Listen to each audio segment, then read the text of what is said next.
ఓం గం గణపతయే నమః. స్వర్ణలక్ష్మి నమస్తే అస్తు. పరబ్రహ్మస్వరూపిణి రాజ్యం దేహి ధనం దేహి సర్వకామాంచ దేహి మే. స్వర్ణలక్ష్మి అమ్మవారు ప్రతి ఒక్కళ్ళకి ప్రతి నిమిషం చక్కగా ఆనందంగా మనం అందరం ఉండే విధంగా ఆశీర్వదించాలని, దానితో పాటు మనందరికీ ఒక అధికారము, పవరు, స్టేటస్ ఉండాలని, దానితో పాటు మనందరికీ సమృద్ధిగా ధనంతో పాటు మన అందరికీ మనలో ఉన్న అనేక రకాల కోరికలు కూడా తక్షణమే అమ్మవారు మనకి నెరవేర్చేలాగా మనకు అమ్మవారి యొక్క కరుణాకృప మన మీద ఉండాలని చెప్పేసి అమ్మవారిని ప్రార్థిస్తూ సెప్టెంబర్ మాసం యొక్క రాశి ఫలాలు ఎలా ఉన్నాయో మనం చూసుకుందాం. సెప్టెంబర్ మాసం యొక్క రాశి ఫలాలు ఎలా ఉన్నాయో మనం చూద్దాం. ఇందులో కనుక మనం గమనించుకుంటే ఈ మాసం మనకి చవితితో స్టార్ట్ అయ్యి మరలా చవితితో ఎండ్ అవుతుంది. ఈ మధ్యలో 11 రోజులు శ్రావణ మాసం, మిగతాది మనకి భాద్రపద మాసం ఉంది. ఈ మాసంలో మొత్తం టోటల్గా ఈ సెప్టెంబర్ మంత్లో మనకి కొన్ని ముఖ్యమైన రోజులు ఉన్నాయి. ఇవి ప్రతి ఒక్కళ్ళు సెలబ్రేట్ చేసుకోవాలని, అందరూ ఆనందంగా ఉత్సాహంగా ఉండాలని చెప్పేసి నేను కోరుకుంటున్నాను. అందులో ముఖ్యంగా ఫస్ట్ పండగ మనం చేసుకోవాల్సింది శ్రీకృష్ణ జన్మాష్టమి. సెకండ్ది పోలాల అమావాస్య. అంటే అది చాలా చాలా ముఖ్యమైన పండుగ. అమ్మవారు చాలా ఈజీగా మనందరికీ ఈజీగా వరాలు ఇచ్చే అమ్మవారిని మనం చెప్పుకోవాలి. ఎవరికైతే పిల్లలు చనిపోతూ ఉన్నారో, పిల్లలు సరిగ్గా ఎదగటం లేదో, ధనం మన ఇంట్లో ఉండటం లేదో, ఈ పండగ జరుపుకోవాలి, ఈ పోలాల అమావాస్య అని చెప్పేసి నేను కోరుకుంటున్నాను. తర్వాత మనకి భాద్రపద మాసం స్టార్ట్ అవతంతోటే మనకి వినాయక చవితి స్టార్ట్ అవుతుంటుంది. దాని తర్వాత ఇంకొకటి ముఖ్యమైన విషయం ఏంటంటే అందరూ గమనించుకోవాల్సింది, మనకి పితృపక్షాలు స్టార్ట్ అవుతున్నాయి. వీటిని మహాలయ పక్షాలు అంటారు. అది 27వ తారీఖు నుంచి స్టార్ట్ అవుతుంది. ఈ పితృపక్షాలు ముఖ్యంగా ఎవరైతే అధికారం రాకుండా, ప్రమోషన్స్ రాకుండా, ఉద్యోగంలో ఆటంకాలు పడుతుందా, తల్లికి పిల్లలకి మధ్య గొడవలు వస్తూ ఉన్నాయా, ఎవరైతే లైఫ్లో స్టాగ్నేటెడ్గా గ్రోత్ లేకుండా ఉన్నారో, మీ ఇండివిజువల్ జాతకంలో పితృదోషం ఉన్నా, కాలసర్ప దోషం ఉన్నా, త్రిపిండి దోషం ఉన్నా కానీ ఇలాంటి వాళ్ళు ముఖ్యంగా ఈ యొక్క పితృపక్షాల సమయాన్ని సద్వినియోగం చేసుకొని పితృదేవతలకు ఆశీర్వాదం తీసుకొని తద్వారా మీ పిల్లలకి శ్రేయస్సుకు ప్లస్ వారికి సరిపడిన ధనం అంతా మీకు రావాలని చెప్పేసి నేను కోరుకుంటున్నాను. అందుకని పితృపక్షాలను ప్రతి ఒక్కళ్ళు సెలబ్రేట్ చేసుకోవాలని చెప్పేసి నేను కోరుకుంటున్నాను. ఇవి అంతా ఒక ఎత్తు అయితే, జ్యోతిష శాస్త్రంలో మనకి సెప్టెంబర్ మంత్లో 4 గ్రహాలు మారుతూ ఉన్నాయండి. ఈ 4 గ్రహాల యొక్క ప్రభావం 12 రాసుల వారికి ఎలా ఉందో మనం చూద్దాం. ముందులో మారే గ్రహాలు ఏంటి మనం చూసుకుంటే, శుక్రుడు వచ్చేటప్పటికి సెప్టెంబర్ 2న, బుధుడు సెప్టెంబర్ 7న, అలానే సూర్యుడు వచ్చేటప్పటికి సెప్టెంబర్ 17th, తర్వాత కుజుడు వచ్చేటప్పటికి సెప్టెంబర్ 18th. అంటే టోటల్గా 2nd, 7th, 17th, 18th ఈ యొక్క డేట్లో గ్రహాలు మారుతూ ఉన్నాయి. టోటల్గా ఈ గ్రహాల యొక్క ప్రభావం మనకు 12 రాసుల మీద ఎలా ఉందో మనం తెలుసుకుందాం. కుంభరాశి వారికి సెప్టెంబర్ మాసంలో ఫలితాలు చూసుకుంటే చాలా బాగున్నాయని మనం చెప్పుకోవచ్చు. ఆల్మోస్ట్ 80% చాలా పాజిటివ్గా ఉంది. రీసెంట్లో ఇంత బాగున్న మంత్ అయితే ఏది లేదని నేను చెప్తాను ఖచ్చితంగా. ఈ టైంలో వీళ్ళకి చాలా చాలా శుభకరమైన వార్తలు ఉండటం, ప్రమోషన్ రావటం, ఉద్యోగాలు రావటం వచ్చే అవకాశం చాలా ఎక్కువగా ఉంటుంది. చాలా గ్రహాలు అనుకూలంగా ఉన్నాయని చెప్పుకోవచ్చు. వివరాలు తెలుసుకునే పోయే ముందు ఇందులో ఉన్న నక్షత్రాలు చూసుకుంటే ధనిష్ట 3, 4 పాదాలు, శతభిషం 1, 2, 3, 4 పాదాలు, పూర్వభాద్ర 1, 2, 3 పాదాలు అంతా ఈ కుంభరాశిలో ఉంటారని గమనించుకోవచ్చు. పేరు బలం బట్టి మనం చూసుకుంటే వీళ్ళకి గు, గే, గో, సా, సి, సు, సే, సో, దా అన్న అక్షరాలంతా కూడా ఈ కుంభరాశిలో ఉంటారని గమనించాలి. మనం ముందుగా అనుకున్న విధంగా ఈ రాశిలో వారికి 4 గ్రహాలు మార్పుతో ఎలా ఉంటుందంటే, మనకు మహర్షులు లఘు గోచారము, సూక్ష్మ గోచారం అనే ఒక కాన్సెప్ట్ని ఇంట్రడ్యూస్ చేశారు. దాని ప్రకారం చూసుకుంటే వీళ్ళకి చిన్న చిన్న సంస్కృత మాటల్లోనే టోటల్ మంత్ ఎలా ఉంటుందో మనం తెలుసుకోవచ్చు. అందులో భాగంగా సూర్యుడు వీళ్ళకి 8th హౌస్లో ఉండటంతో ఎఫ్లెక్షన్, పేడాం ఏదో ఒక బాధ కలిగే అవకాశం ఉంటుంది. కుజుని వల్ల సంపదలు వచ్చే అవకాశం ఉంటుంది. బుధుని వల్ల పుత్రులు చాలా చక్కగా ఉంటారు. ధనం కూడా వచ్చే అవకాశం కనిపిస్తూ ఉంటుంది.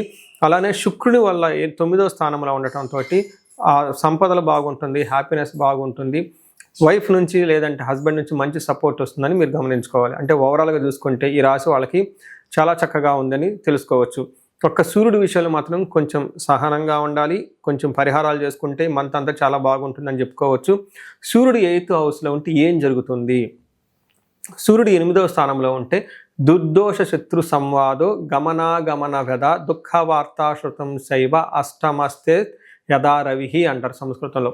దీని మీనింగ్ దుర్దోష, చెడు ఉద్దేశాలు చేయాలి అని ఆలోచన వస్తుంది, పాప పనులు చేయాలని ఆలోచన వస్తుంది, కొట్టాలి, తిట్టాలి, ఏదైనా చేయాలన్న ఒక ఆలోచన, థాట్స్, ఓవర్ అగ్రెషన్ వాళ్ళలో వస్తుందని గమనించుకోవాలి. అంతేకాకుండా శత్రు సంవాద, వీళ్ళంతా వీళ్ళ శత్రువులతో గొడవలు పెట్టుకునే అవకాశం ఎక్కువగా ఉంటుంది. గమన వ్యధ అంటే ఎప్పుడైనా ట్రావెల్ చేస్తూ ఉంటే అందులో బాధలు పడే అవకాశం ఎక్కువగా ఉంటుంది. దుఃఖ వార్తాశ్రుతం చేయవ, ఏదో అయినా ఒక బ్యాడ్ న్యూస్ వినే అవకాశం కూడాను ఈ రాశి వాళ్ళకి కనిపిస్తుందని తెలుసుకోవాలి. దాంతోపాటుగా ధనం కూడా కోల్పోయే అవకాశం ఈ రాశి వాళ్ళకి ఎక్కువగా ఉంది. అయితే సూర్యుడు ఇబ్బంది పెడుతున్నప్పటికి కూడాను మిగతా గ్రహాలు చాలా అనుకూలంగా ఉన్నాయి. అందులో 6వ స్థానంలో కుజుడు ఉండటం వల్ల ఏం జరుగుతుంది అంటే, 6వ స్థానంలో ఎప్పుడైతే కుజుడు ఉంటారో వస్త్రలాభో, ధాన్యలాభో, ధనలాభో, యశో తదహ, మనోల్లాసో, ధర్మసిద్ధి, షష్టమస్తేత్ భవేత్ కుజ అంటారు. అంటే ఈ టైంలో వీళ్ళకి వస్త్రాలు వచ్చే అవకాశం ఎక్కువగా ఉంటుంది. ధనం విషయంలో, ధాన్యం విషయంలో, కీర్తి ప్రతిష్టల విషయాల్లో చాలా చక్కగా ఉంటుంది. మనసంతా ఉత్సాహంగా ఎనర్జెటిక్గా ఉంటుంది. ధర్మసిద్ధి, ఏదైనా కనుక మంచి పని చేస్తే అందులో సక్సెస్ వస్తుంది అని మనకి చెప్తూ ఉంటారు. 6వ స్థానంలో కుజుడు ఉండటం చాలా కలిసి వస్తుంది.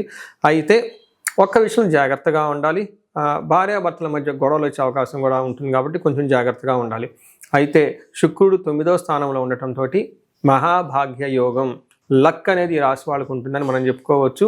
ఇందులో మనకి సంస్కృతుల మహర్షులు ఏం చెప్తారంటే, వస్త్రలాభో, మహారోగ్యం, గురుభక్తి స్యాత్, ధర్మకృతం, చిత్తశుద్ధి, అభిష్టార్థ, నవమస్తేత్ భవేత్ భృగో అంటారు. అంటే 9వ స్థానంలో ఎప్పుడైతే శుక్రుడు కనుక ఉంటే ఏమవుతుంది, వస్త్రలాభం, షాపింగ్ చేస్తారు, ఆరోగ్యం బాగుంటుంది, గురుభక్తి స్యాత్, పెద్దవాళ్ళు చెప్పిన విధంగా అన్ని పనులు చక్కగా చేసుకుంటూ వెళ్ళిపోతూ ఉంటారు. ధర్మకృతి, మంచి ధర్మ పనులని బద్ధంగా వాళ్ళ పనులను చేసుకుంటూ ఉంటారు. చిత్తశుద్ధి, అభిష్టార్థ, వాళ్ళ ఇంట్యూషన్ చాలా స్ట్రాంగ్గా ఉంటుంది అని మనకి శాస్త్రంలో వివరించడం జరిగింది. సో శుక్రుడు 9వ స్థానంలో మహాభాగ్య యోగంతో పాటుగా 3వ స్థానంలో దృష్టి ఉండటంతో ఎవరైతే ప్రేమికులు, లవ్, రొమాన్స్, ప్లేజర్స్ ఇలాంటి వాళ్ళకి చాలా అనుకూలంగా ఉంటుంది. ఈ టైంలో ఈ ప్రేమ వ్యవహారాలను పెద్దవాళ్ళకి చెప్పుకొని చక్కగా వాళ్ళ ద్వారా ఒప్పించుకునే ప్రయత్నాలు చేస్తే మంచి కలిసి వచ్చే అవకాశం కనిపిస్తుంది ఈ రాశి వాళ్ళకి. అలానే రాశి వాళ్ళకి ధనిష్ట, శతభిషం, పూర్వభాద్ర నక్షత్రాలు 3 నక్షత్రాలు ఉంటుంది. ఇందులో ధనిష్ట నక్షత్రం వాళ్ళకి రాజ్యలాభము, పరవాసము, వస్త్రలాభము చూపిస్తుంది. అంటే వీళ్ళకి రాజ్యలాభము అంటే హయ్యర్ ప్రమోషన్స్ వచ్చే అవకాశం కనిపిస్తుంటుంది. షాపింగ్కి వెళ్ళి అవకాశం కనిపిస్తుంది. దీంతో పాటు పరవాసము, ఫారిన్లో ఉండే వాళ్ళకి, ఫారిన్ స్టే చేసే వాళ్ళకి, అవుట్ స్టేషన్లో ఉండే అవకాశం కూడా చాలా ఎక్కువగా కనిపిస్తూ ఉంటుంది. ధనం విషయంలో జాగ్రత్తగా ఉండటం ఎంతైనా అవసరం. శతభిష నక్షత్రం వాళ్ళకి జయప్రదంగా ఉంటుంది, రాజ్యలాభం ఉంటుంది, వస్త్రలాభం ఉంటుంది. అదర్ సైడ్లో ధనానికి ఇబ్బంది పడే అవకాశం కూడా చాలా ఎక్కువగా కనిపిస్తుంటుంది. పూర్వభాద్ర నక్షత్రం వాళ్ళని కనుక గమనించుకుంటే జయము, రాజ్యలాభము, వస్త్రలాభము చక్కగా కనిపిస్తుంటుంది. ఇటు సైడ్ వీళ్ళకి కొంచెం హెల్త్ కొంచెం జాగ్రత్తగా పెట్టుకోవటం ఎంతైనా అవసరం. ధనానికి కూడా ఇబ్బంది పడే విధంగా ఈ రాశి వాళ్ళకి కనిపిస్తుంటుంది. బట్ ఓవరాల్గా చూసుకుంటే ఈ రాశి వాళ్ళల్లో ధనిష్ట నక్షత్రం వాళ్ళు కొంచెం ఎక్కువగా టెన్షన్స్ పడే అవకాశం కనిపిస్తూ ఉంటుంది. ధనిష్ట నక్షత్రం వాళ్ళకి కొంచెము లత అనే వ్యవహారం ఉండటంతో అన్ఎక్స్పెక్టెడ్గా కొన్నిసార్లు అనుకున్న పనులు కాకుండా ఆటంకాలు ఎదురయ్యి మళ్ళీ అనుకున్న పనులు చాలా వచ్చే అవకాశం కూడా, అనుకున్న పనులు కూడా అయ్యే విధంగా ఖచ్చితంగా కనిపిస్తుంది రాశి వాళ్ళకి. ఓవరాల్గా చూసుకుంటే ఈ రాశి వాళ్ళకి ఒక్క సూర్యుడి భగవానుడి వల్ల ఇబ్బందులు పడే అవకాశం ఉండే తప్ప మిగతా అంతా బాగుందని చెప్పుకోవచ్చు. పరిహారాలు చూసుకుంటే వీళ్ళకి సూర్యుడికి ఆదిత్య హృదయ స్తోత్రం చదవటం, ఆర్ఘ్యం ఇవ్వటం, సూర్య నమస్కారాలు చేయటము, ఫాదర్ లాంటి ఫిగర్ వాళ్ళ నుంచి ఆశీర్వాదం తీసుకోవటం. ఆఫీస్లో బాస్లు అయితే ఖచ్చితంగా బాస్ ఎప్పుడు అంత ఫేవరబుల్గా ఉంటారని మనకు సహజంగా ఫీలింగ్ ఉంటుంది. కానీ అదే బాస్ మీకు జాబ్ ఇచ్చి శాలరీ కూడా ప్రాసెస్ చేస్తూ ఉంటారని గమనించుకోండి. వాళ్ళకి మీకు హంబుల్గా, వినయంగా ఉండి ఈ మనసులో వాళ్ళకి ఎదురు చెప్పకుండా ఉంటే చాలా చక్కగా ఉండే అవకాశం కనిపిస్తుంది. వాళ్ళ యొక్క మీకు ఫర్దర్ ప్రమోషన్స్ రావాలన్నా కానీ వాళ్ళ యొక్క ఆశీర్వాదం, సపోర్ట్ మీకు చాలా అవసరమని గమనించుకొని వాళ్ళతో సత్సంబాలు మెయింటైన్ చేయడం చాలా ముఖ్యం. ఇంకా ఈ రాశి వాళ్ళకి ఏమైనా గనక ఇండివిజువల్గా ప్రాబ్లమ్స్ అనిపిస్తే ఈ స్క్రీన్ మీద కనిపిస్తున్న నెంబర్ ద్వారా మీరు నన్ను రీచ్ అవ్వచ్చు. ఈ రాశి వాళ్ళకి సూర్యుడికి సంబంధించిన సంపూర్ణ శాంతి పూజలు చేయించుకుంటూతో పాటు ఆదిత్య హృదయ స్తోత్రం రెగ్యులర్గా చదివితే సరిపోతూ ఉంటుంది.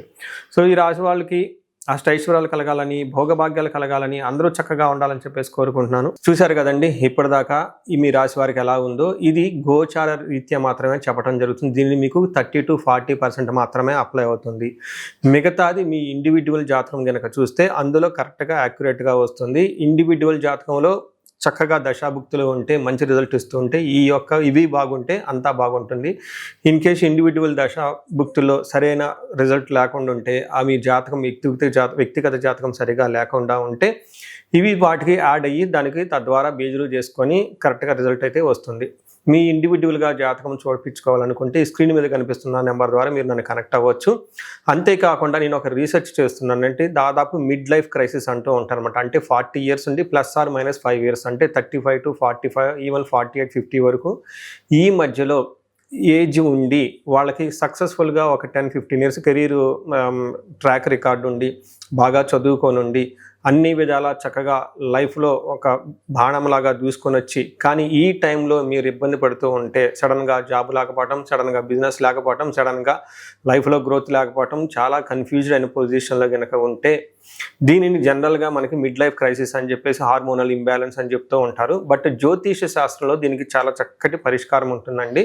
మీకు జాతకంలో ఏమైనా శాపాలున్నా, రుణాలున్నా, గ్రహ దోషాలున్నా, కాలసర్ప దోషాలు లాంటి కఠినమైన దోషాలుంటే ఈ టైంలో యాక్టివేట్ అయ్యే అవకాశం ఎక్కువగా ఉంటుంది. దీనికి ఇండివిజువల్గా జాతకం చూపించుకొని అది మీరు కెరియర్కి గ్రాప్ రావడానికి, లేదంటే మీరు లైఫ్లో ఇలా స్టాగ్నెట్గా ఆగిపోవడానికి గల కారణాలు ఏంటో తెలుసుకొని చక్కగా పరిష్కారాలు చేసుకుంటే లైఫ్ 10 రెట్లు ముందుకెళ్ళే అవకాశం ఎంతైనా ఉంటుంది.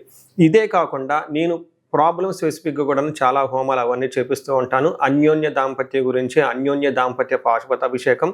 ఇప్పుడు ఈ మంత్లో మనకి ఫస్ట్ 11 డేస్ ఇంకా శ్రావణ మాసం ఉంది కాబట్టి శ్రావణ మాసాన్ని పురస్కరించుకొని స్వర్ణలక్ష్మి విశేష హోమం చేయించడం జరుగుతుంది. ఇది ప్రతి ఒక్కళ్ళు చేయించుకోవాలని చెప్పేసి నేను కోరుకుంటున్నాను. ఎక్కడైనా మీకు ధనం రాకపోయినా, వచ్చిన ధనం నిలబడకపోయినా, అసలు ఆదాయ వనరులు మీకు ఇన్కమ్ సోర్స్ లేకపోయినా, లేదంటే విపరీతమైన అప్పుల బాధలు ఉన్నా, లేదంటే మీరు ఇచ్చిన అప్పులు తిరిగి రాకపోయినా కానీ ఈ టైంలో చక్కగా స్వర్ణలక్ష్మి విశేష హోమం చేయించుకోవాలని చెప్పేసి నేను కోరుకుంటున్నాను. ఇది సామూహికంగా చేయటం జరుగుతుంది. ఇప్పటిదాకా నేను హోమాలన్నీ 1-to-1 చేపించాను ఎక్కువగా, బట్ ఈసారి మాత్రం సామూహికంగా ఈ యొక్క హోమం చేయించడం జరుగుతుంది. ఈ అవకాశాన్ని సద్వినియోగం చేసుకొని ధన బాధల నుంచి, రుణ బాధల నుంచి బయటపడాలని చెప్పేసి నేను కోరుకుంటున్నాను. అంతేకాకుండా ఎవరికైతే హెల్త్ బాగోలేకపోతే మృత్యుంజయ హోమం చేయించుకోవటము, భార్యాభర్తలకు ఇందాక మీరు చెప్పిన విధంగా విశ్వావసు గంధర్వరాజ హోమం చేయించుకోవటం, ఇలా మన్యు పాశుపత అభిషేకం, చండీ హోమము, సుదర్శన హోమము, ఇలాంటి ఎన్ని హోమాలైనా కానీ మీరు ఎక్కడైనా కనుక లైఫ్లో ఆగిపోయినట్లు అనిపిస్తే మీ ప్రాబ్లమ్ స్పెసిఫిక్గా కూడా హోమాలు, పూజలు చేయించడం జరుగుతుంది. సో మీరు లైఫ్లో ఎక్కడ ఆగకుండా ఉండాలని, జీవితంలో 3 పువ్వులు 6 కాయలుగా సాగిపోవాలని, మీకు అష్టలక్ష్మీలు చక్కగా కలిసి ఉండాలని చెప్పేసి నేను కోరుకుంటున్నాను. మీ అందరికీ అష్టైశ్వర్యాలు కలగాలని, భోగభాగ్యాలని కోరుకుంటున్నాను. నమస్కారం.